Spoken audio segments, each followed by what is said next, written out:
first B-21 Raider bomber has entered the ground test phase, paving the way for its expected rollout this year and subsequent first flight.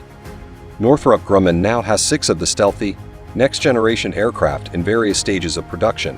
Darlene Costello, Principal Deputy Assistant Secretary of the Air Force for Acquisition, Technology and Logistics, said in a Friday roundtable with reporters at the Air Force Association's Air Warfare Symposium in Orlando, Florida.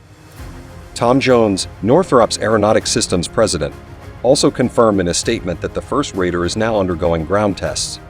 Costello said that with the start of testing on that B-21, we are on track for first flight, and we're holding to our schedule. She would not go into further detail on plans for the B-21.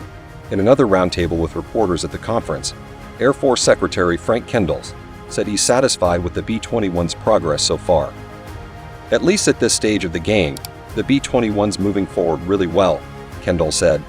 During the ground test phase at Air Force Plant 42 in Palmdale, California, where Northrop is building the B-21, testers will turn the B-21's power on, test its subsystems, test its structural integrity, and apply coatings and paint. The next step will involve getting the B-21 ready for flight.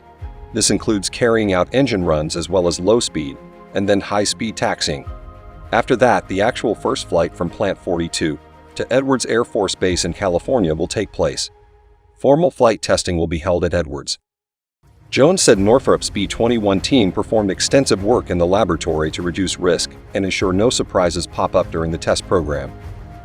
With the first B-21 test aircraft in formal ground test, software and hardware are coming together, Jones said.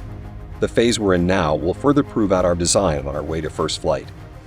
The Air Force has been tight-lipped for months about plans for the B-21, as its anticipated rollout draws closer, including when that debut might take place. In September, Air Force Chief of Staff Jen C.Q. Brown said it is likely the service will do something special, such as a ceremony for the aircraft's unveiling or for the first flight that will follow. The Air Force last unveiled a new bomber in November 1988, also at Palmdale when the Northrop Grumman B-2 Spirit was first shown publicly.